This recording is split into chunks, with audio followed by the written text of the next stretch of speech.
Sports podcast.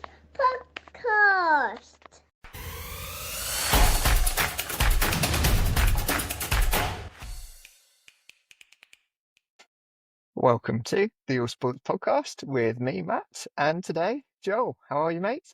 Matt, all good, man. How you doing? I am not bad at all, thank you. No one in the podcast universe needs to know how not all right I'm doing. You really are, yeah. I don't know if we will get through all of the agenda in detail, but we've got a few big talking points from the weekend of sport, and probably a good place and a nice place to start is Liverpool winning the Premier League. Nice and early. Very early. It feels ridiculously early. So early that it feels weird that they gave them the trophy. Is it the earliest it's ever been? Don't know. Don't know about that. I know. I know. Oh, do you? Yes. I'm glad. The earliest or the most games remaining was Yeah. when Liverpool won it in 2020. There were 7 games remaining. Really? So Liverpool have done it the fastest both times? Well, technically, yes, but Manchester United won it the earliest, winning it on the 14th of April. But with fewer games remaining. With fewer games remaining. Yeah, because Southampton got relegated with the most games left. And I remember being quite surprised because they're going to beat Derby's record. Are they? I think so. They get on 11. They No, lost. they didn't. They lost. They had a Yeah, every time those late goals go in, it's so brutal. I'd started to assume that they were going to be all right because are they on 10? 11. So they're both Okay, on so 11. they've equaled it. So Aim I to think the fact fame, that if they've no equaled other. it means that they won't be the worst. But the fact that, yeah, they look like they're going to be at least as good as that Derby team were, but they got relegated earlier. And the thing that surprises me is that I would have said that when that Derby team were in the Premier League, it was requiring more points to stay up. So I would expect that the gap between that Derby team and 17th was bigger than Southampton and the current 17th team. But having looked at the table now, I actually don't think that's true because West Ham have 36 and they're 17th. I think it was the kind of, I don't know if it was around the Leicester winning the Premier League that I remember the 40 points to stay up, because there was a joke. There was a joke that they were top of the table by a long way, and the joke was that Leicester are going to stay up. So they were top of the table when they'd hit 40 points Yeah. after not very many games, but they were definitely going to be staying up. Yeah. I feel like that is still the joke. I feel like whenever a team reaches 40, it's always We're like, staying up. Can't get relegated now, staying up. But yeah, I mean, this season, if you'd have got 27, 28 points, that's probably going to be enough to have kept you up. It's a remarkably low scoring account from those 3 teams. Yeah, and the ones above them, like Wolves, were in and around. Wolves have done. Hey, Wolves. We spoke about it earlier in the season on the podcast specifically about the new manager bounce. They took the hit. They got a new manager, and they've not looked back since. Yeah, I mean that's a new manager rocket, isn't it? 6 wins on the spin now. Yeah, are they looking like they could finish ahead of Spurs or United? They're above both of them at the moment, so that is eminent. That's incredible. 6 wins on the spin is phenomenal, considering where they were. Yeah. But we were talking about Liverpool and the fact that they've won the title. I think, lots of people say lots of things about this season and that there hasn't really been much of a race. But part of the reason there hasn't been is because they've been really good and really consistent, I think, as well. I saw something earlier today that I think Van Dijk and Salah have played the most minutes of any player, including goalkeepers, since February or something like that. And it's a testament to Liverpool's kind of investment in the scientific side of how they run the football club and how they invest in their sports science and whatever. They're able to field those players who are, in football terms, aging. They're able to field those players who are very important to them consistently at the most important point of the season. So I think that's testament to how they've managed the squad and the science that they put into that as well. Yeah, I think the little bit of jeopardy around Salah, Trent, and Van Dijk in the January transfer window didn't help them and was a little bit of a speed bump. But with Man City's form falling away, and Arsenal's challenge being a bit limp, with the goal scoring issue and then not signing a goal scorer in January, it looked like it was Liverpool's from early February, and no one was going to challenge. So it's been a foregone conclusion for quite a long time, and the relegations are obviously now done as well. So it really is just that fight for the Champions League places is what's left with the last five. Is it four? Has anyone got 5 games to go? But at least 4 games to go for everyone. Yeah, a few teams have got 5 games to go. Forest and Brentford both have 5 to go. And I think they play midweek. Important game for the European place. How are you seeing it? I think it's starting to look like 3 from 4, probably. I think Villa are going to struggle now to reel the teams above them in because of their goal difference. So they're in 7th with 57, but their goal difference is only +5. Forest are on 60 in 6th, but their goal difference is +14, and theirs is the worst of those 4 teams above Villa. So I would say the 6-pointer was you and City, wasn't it? Villa City last week. I think so, but even a draw would have kept Villa within 1 game. And I think whenever that's, at this point in the season, you kind of need to be within 1 game. The fly in the ointment is that Chelsea have to play both Forest and Newcastle. And I think they play Forest the last game of the season. If Villa can keep themselves in touch going into that set of fixtures, be within 2 points of one of those 2 teams or whatever, then they've got a chance. But even then, one of them is going to win. One of them is going to drop points, yes. But if it could be a draw. Obviously, yeah. If one of them takes points off the other, they gain points. So it's makes it hard. Chelsea's mate's horrible. They're home to Liverpool. They're away to Newcastle and Forest. Yeah. And they're So at it's home all to on Man whether- United. I don't. Obviously, previously you'd expect Man United to put up a fight, but I can see Chelsea romping that one, so they'll pick up points there. But the others, not sure. That Newcastle away game is enormous.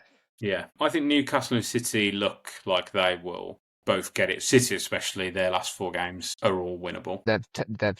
They seemingly have turned around the form now. Yeah, so I would say those 2 look pretty secure, and then probably one from Chelsea or Forest. Villa have probably got Forest still with the game in hand. Yeah, exactly.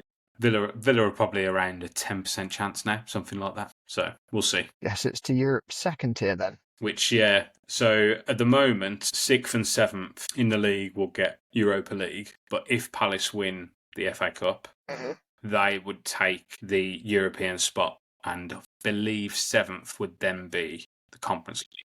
I believe. Interesting. But the permutations of the European places are really complex. Does anything ride on how Arsenal now do in the Champions League? Not really, because they're going to get in it anyway. They're going to finish in the Champions League places anyway. So I think there is an impact, but I don't know what it is. I think there's a lot up in the air in terms of which league places get you into which competition. I think the only scenario now where 7th gets you Conference League and not Europa League is Palace winning the FA Cup. I think so. Yeah. So there's still some permutations. I don't know how United and Spurs, if one of them were to win the Europa League, obviously they then get Champions League football. Yeah. But I don't think. Do you lose a place, or do you just get extra places? I think you just don't have as many representatives in the Europa League as you would. Right. Okay. Yeah, I think that's what it is. Riding on Europe then, and the semi-finals of the Champions League kicking off tomorrow night. 2 legs again. I don't know how I feel about 2 legs. Really? I'd rather a one-off game against PSG than 2 legs. Yeah. Where would you play that one-off game? Preferably the Emirates. If that's an option. We're also good at the San Siro, so yeah. I mean neutral venue. And you're good at the Bernabeu. Apparently we've done well at the Bernabeu. Yeah, I'm sure I heard that Arsenal haven't lost in like 20 meetings against Real Madrid or something like that. Wow, Really? Hold on. I know you've got a good record against them. I thought it was like six unbeaten or something. Head-to-head history, UEFA. Okay, like they've only played 4 times in the Champions League. Arsenal have won 3 and they've drawn 1. Yeah, unbeaten in 4. Okay, so it's 20 years I was referring to, not 20 games. Got it. Oh, that's quite interesting.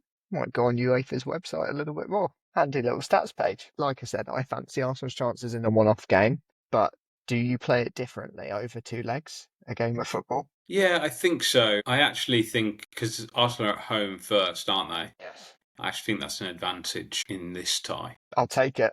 Yeah. Yep, give me more. Well, they did a similar thing against Real Madrid, played really well at the Emirates and took the game away from Real Madrid in that first leg. And I think we've seen with PSG now in the Anfield and at Villa Park that they can be got at. And they give you chances because they make the pitch so big. It means that they leave gaps. And yeah, it wouldn't surprise me if Arsenal exploited those gaps in the first leg and took a couple of goals lead to Paris, when that puts a completely different spin on it. I also think PSG maybe aren't quite as good as they looked. They lost at the weekend against Nice, I think. So, yeah. So I think maybe they're not quite as good as they looked in those Liverpool and Villa home legs. Those 2 teams might have just given them a bit too much respect on the night. And obviously they lost their Liverpool home leg anyway, having looked brilliant, but they lost that game anyway. So yeah, I'm actually plumping for Arsenal in the tie. I think they'll get through, just because. Yeah, I just think they're a more well-rounded team, and they've got the tools that I think you need to unsettle this PSG side. Yeah, they might struggle to break the Arsenal defence down, hopefully. And Arsenal can hurt you really quickly with the forward players that they've got. Even lacking a centre forward, they've been hurting teams recently. But it's funny, I actually see the Inter Milan Barcelona game in a similar way too, that I think that Inter Milan are set up quite well to beat Barcelona. Yeah. Italian football historically is set up quite well to beat Barcelona. Stubborn defence and a 1-0 win. And Martinez, as their captain, is doing it fairly well for them up top. Yeah, I don't know if I fancy them, but I still think it's going to be a very, very close tie. In fact, this is the closest semi-finals that I think we could have had. Yeah. So I think there's going to be a lot of jeopardy going into the final. Yeah, both teams in both ties have as much of a chance as the other, probably. There's really not a lot between them. But I would agree with your assessment that the matchups, they look to favour Arsenal and Inter slightly. But yeah, I'm only saying that because I just think that PSG and Barca look a bit more vulnerable at the back, really. And I think that does a lot in a Champions League semi-final. There's going to be tension. There's going to be an element of caginess, probably, in both the games. So that kind of favours a side with a strong foundation who have confidence in the fact that they're going to keep goals out. So yeah, I just think I'm leaning towards those two. But as I said, they're both really close ties and should be super interesting. Yeah, I think, like you said, it bodes really well for Arsenal that PSG lost at home to Nice. It's not great for the confidence. But then also Arsenal will learn a lot from the way that Villa played against PSG as well. Yeah, exploiting that space in the middle of the park, I think, is key against PSG. Villa are able to do it. So if they were able to do it, Arsenal will as well. Because I think they can play a very similar way in that attacking, in that. Odegaard will have a lot of space and Saka will be moving into a lot of space, I think. So a little nod to Villa there. Let's tentatively step across to Wembley. Yeah. Give us your summary from the FA Cup semi-finals. Palace were very, very good and Villa were very, very bad. It's hard to know exactly why Villa were as bad as they were on the day. You know, all the stats are in Villa's favour for the game except goals. Yeah, well, so in terms of possession, shots, shots on target, expected goals. Yeah. It's funny. It's not what I saw. No. I mean, it was a bit hazy by that point, but yeah, it's not what I saw. And I think the way the game felt and the fact that Palace scored early in the second half probably gives you a bit of a false sense of the overall stats of the game, because as soon as they got their goal, it was, okay, now we're going to sit in, we're going to block the middle of the pitch, and we're going to spring transitions on them from the halfway line. Let Villa come onto us, spring transitions, and get our athletic players doing what they do best. Sarr, Eze, and Mateta did it at will. Like, Villa could not stop them. Orton in the middle of the park was just taking the ball off Villa's central midfielders whenever he wanted to, basically. Yeah, Villa were moving the ball too slowly, were very tentative on the day, played very cautiously. Like, I think the vibe in the Villa end was very much like a bit of shock, really. I think everyone was like pretty surprised to see them approach it in such a passive way. But I think it's a bit of a it's a microcosm of how our games have gone with Palace over the last 2 years, in the sense that Villa know that they can hurt them on transition, that Palace can hurt us on transitions, and they're so scared of it and scared of losing the ball that they won't take risks, and the risks that they need to break Palace down. So it just became exactly the blueprint that Palace would have drawn up through Villa kind of walking into the traps, really. I mean, it was set on its way by an amazing goal from Eze. That strike is unbelievable. The whip that he gets on that under pressure, like, it's not like he's got oceans of space on the edge of the box. He's under pressure and he really whips it into that, not quite into the corner, but into the far side of the goal. There's some question marks over Martinez because of how central it is, but not for me. The whip and the power that he gets on it makes it unsavable. And that, from that point on, it just felt certain that Palace were going to win. They had another chance towards the end of the first half. I think Tyreek Mitchell missed his kick. So they could have gone in 2-0 up. They could have gone 2-0 up early in the second half with a missed penalty. And they eventually did 7 minutes later or something. Villa just kept giving them chances to score, and they eventually took one. It seems like, as a momentum and an emotional thing, what lifts the team is a bit of a worldy goal. Like, it lifts the team a bit more than a scrappy goal when someone scores a worldie. It was like what Declan Rice did when he scored his free kick. The lift that gave, because it was such a world-class goal. And it was similar. It was like with Eze, it was like, I know they switched the formation after that and they were more conservative and absorbed pressure more. But everyone's playing with a bit of a bounce in their step. I know you 1-0 up, but it's like that worldie of a goal seems to lift people more. Maybe. Yeah, you just think it's going to be our day. I think that's what it is. You see one go in, and you just think it's going to be our day. If they get one, we'll just go and score another. And yeah, it kind of gives you that. And I don't think Villa ever had them under pressure for a long period of time where they might have doubted that.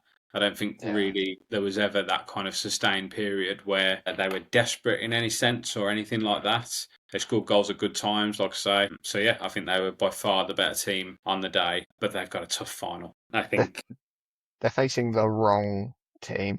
Yeah, I think back to 2015 and Villa beat Liverpool in the semi-final, and it felt amazing. It was like that ended up being the final, really. So, and to go again in the final against another big team, yeah, it felt like a step too fast. I mean, I'm just going to try and be magnanimous and say, that I don't want it to go that way for Palace, but they have embarrassed us more than once this season. So, but also it's less likely that they will win. But if they do win, you're beaten by the winners. The final in the semi-final things actually it's quite a big thing. See it in a lot of sports. I see it a lot in rugby actually. Harlequins played against Bordeaux in the semi-final, in the quarterfinals of the Champions Cup the other year. And that was like their final because they were such underdogs and they did such a big performance to win. And then they played to lose and it was just their tanks were empty emotionally. And we saw the same when England played New Zealand in the World Cup in Japan and then played South Africa in the final. And it was exactly the same. They emptied the tank against New Zealand. Perfect execution of the game plan. But that was like their final. And then, yeah, they lost by 1 point against South Africa in the semi-final this year. And that would have been, not this year, 2013.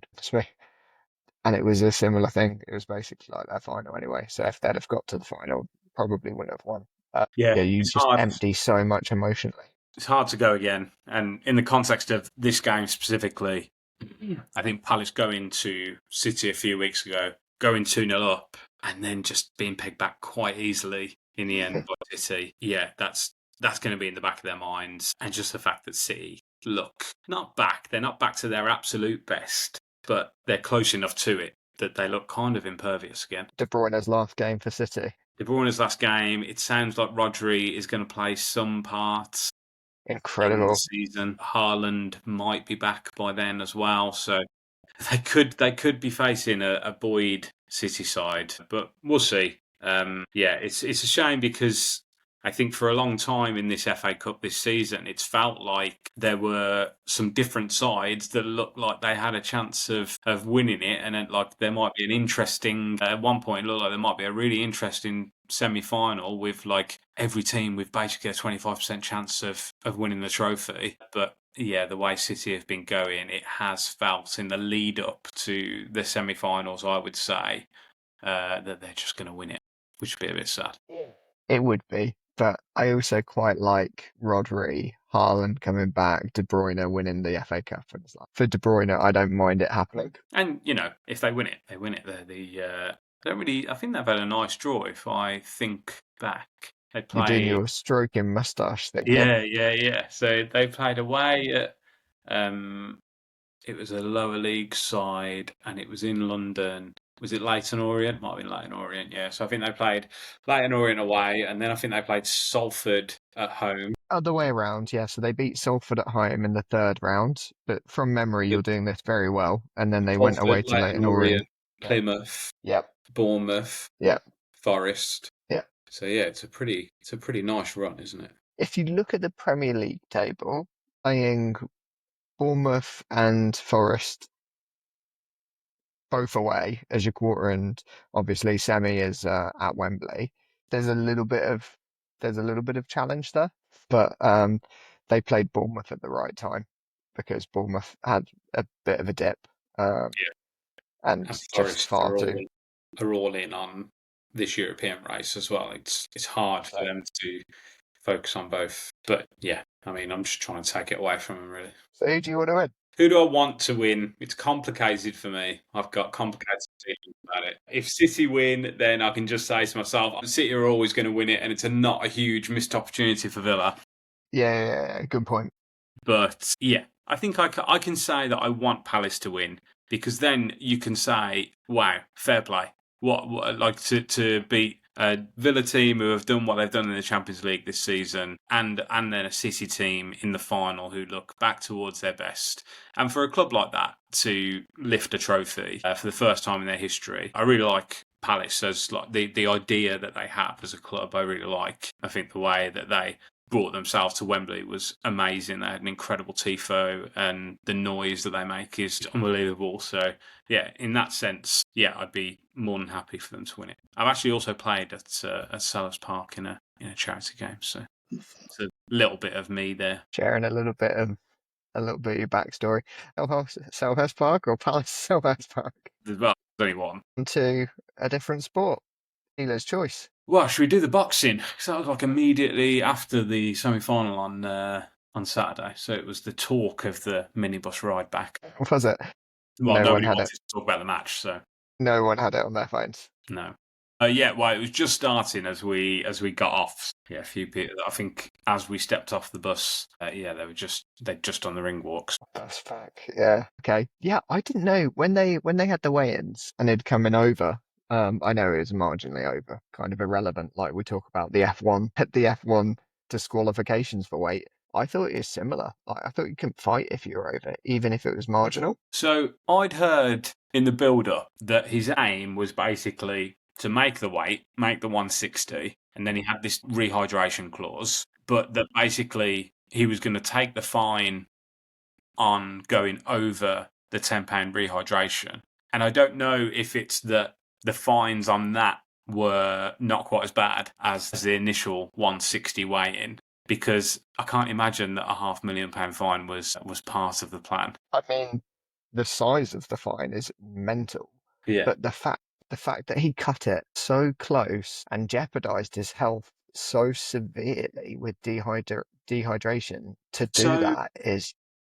what is he actually doing? So I've seen the videos of him wearing some kind of suit, taking it off, and water just rushing out of this suit. What's he doing? It is a sweatsuit, so it's like it's common practice that you just basically work off the weight with sweat and just get rid of all of your water weight before the weigh-in. So I heard But an interview with Tony Bellew, it's and I just was gonna, it's so dangerous to do. yeah, I don't know why he felt he needed such a weight advantage, is the way that I perceive it. Because obviously Conor Ben's come up to weight divisions to do these fights. And Eubank is heavier than the weight class anyway. So he's obviously cutting down, but he's even with all of that severe dehydration, he still didn't make the weight.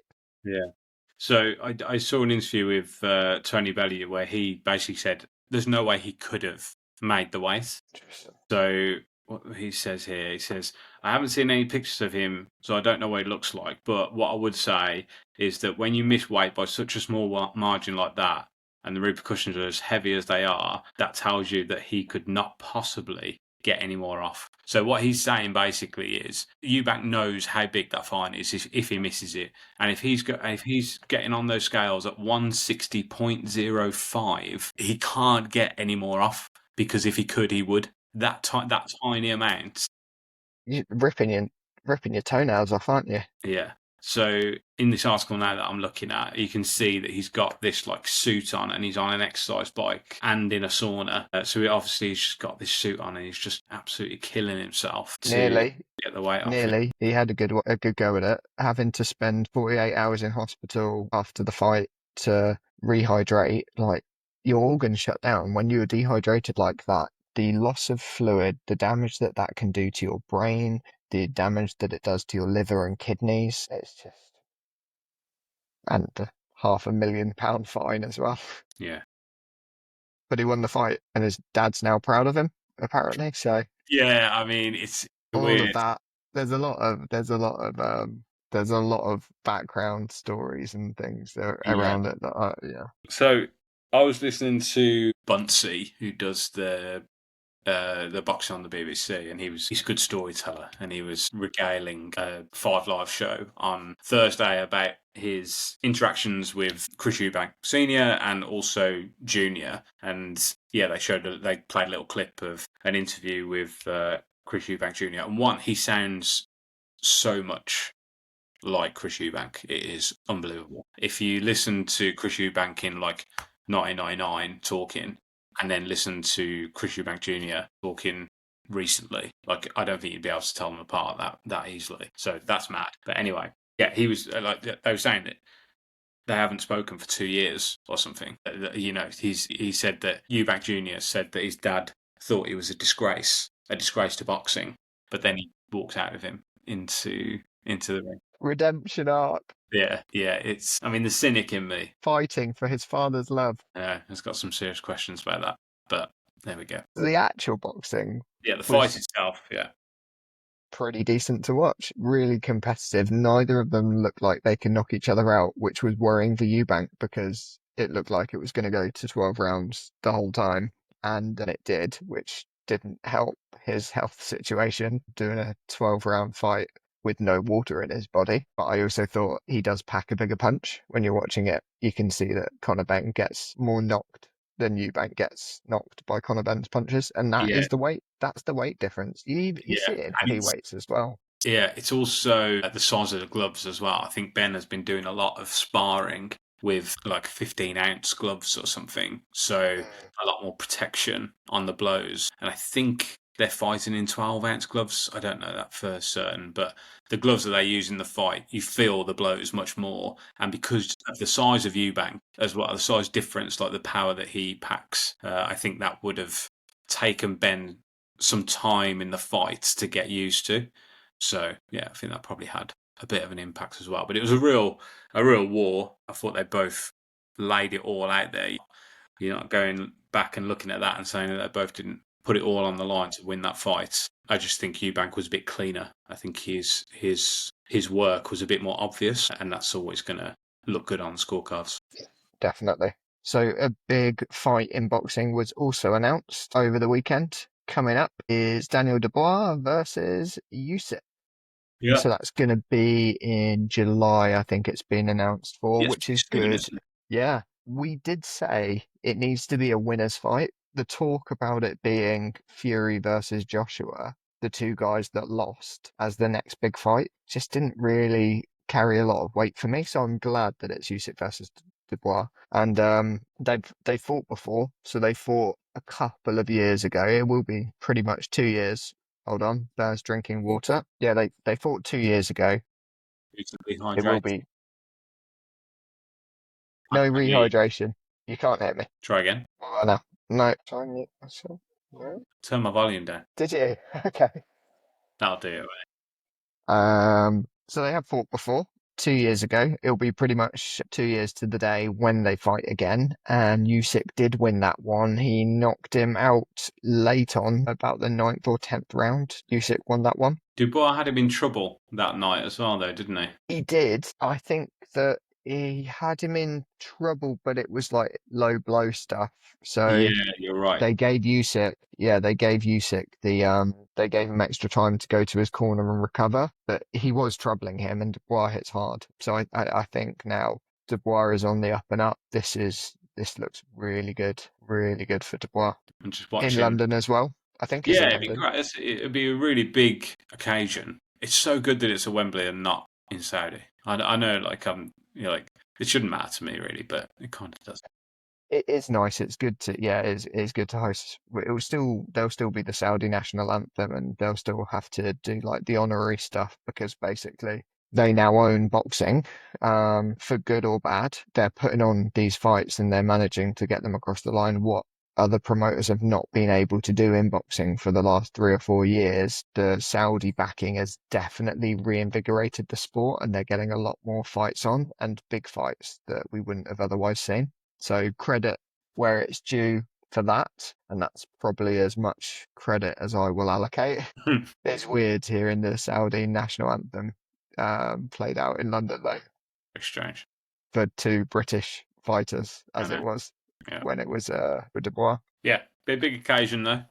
Brilliant opportunity for Dubois to cement himself in the elite level of the sport. Yeah, he's not in the conversation yet with Fury and Joshua because of the size of the box office that they've managed to generate over the last 10 years, and it's the longevity as well, right? Dubois is just on the scene in the last 3 or 4.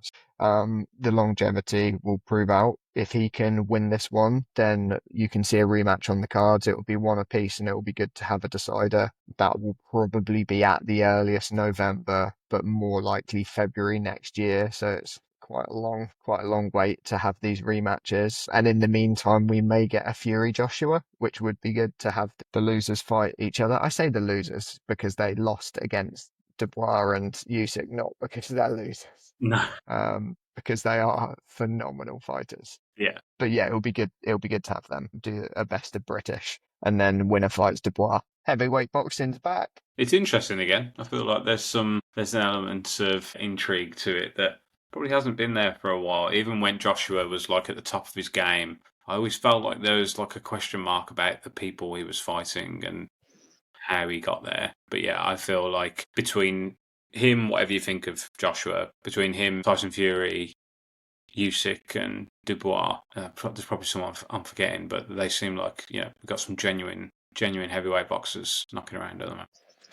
From one heavyweight to another in a different sport, Ronnie the Rocket O'Sullivan, 7 world championships, level with Stephen Hendry, and now chasing his 8th. And it didn't look like he was going to be playing. He has not played since January, reportedly because of stage fright. Not enjoyed playing, not wanted to play, and lost all confidence with his action, and his technique has felt uncomfortable and he's not trusted it and hasn't been able to enter tournaments and play.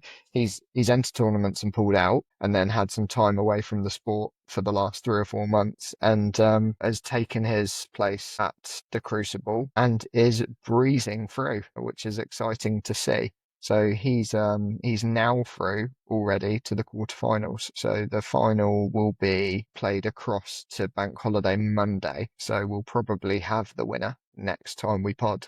But very exciting, but also incredibly intriguing, knowing that he's won it 7 times and how many tournaments, being probably the greatest snooker player of all time, that he's had this stage fright thing.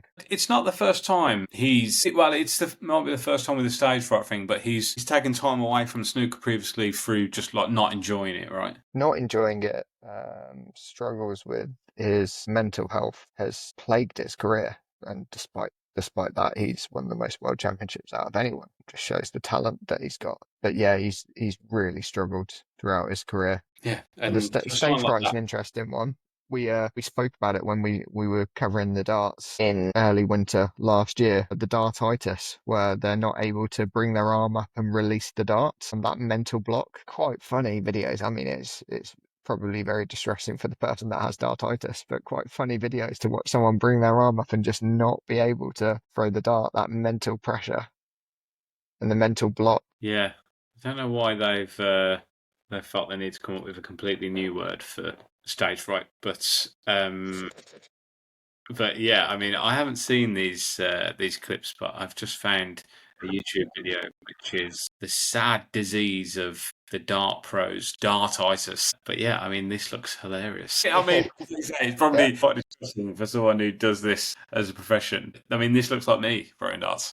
But you're actually able to release the dart, probably. Well, I am, but yeah, I mean, it looks a lot like this. Doesn't go anywhere near as close to the board as these guys again.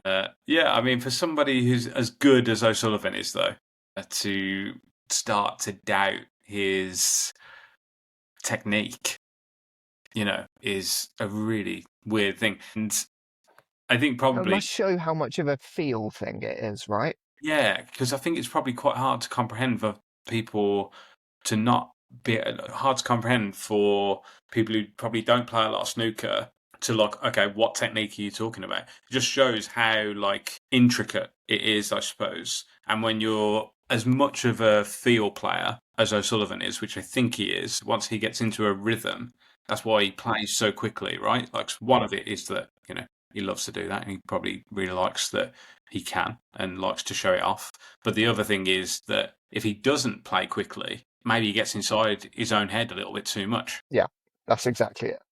And then, he's self-described as a perfectionist, but like clinically a perfectionist. Not, I like to do things right. No, he has to do things right. And it's that self-critical element that led him, as is said, as well as some other issues in his home life, to like drug and depression related issues that he had throughout his career, and like some emotional outbursts that he's had in tournaments and things. But he's worked with Steve Peters now, the sports psychologist, for 10-20 years, and has been a good friend of his as well as his actual sports psychologist, and has really been able to transform the way that he manages those emotions and internal conflicts when he's in these tournaments. So hopefully he can do it. I'd really love to see him get 8, and I can use my little 8-ball emoji. Personal win. And it looks like it's shaping up quite well for him as well. I think Judd Trump could cause him issues, as could Luca Brissell. But I was very frustrated to see Brissell beat O'Sullivan in the quarterfinals in 2023, when I thought that O'Sullivan was on to win his 8th. I didn't know if he'd be back again. Will he be back when he's 50 years old, which I believe he is next year? I think he's 49 now.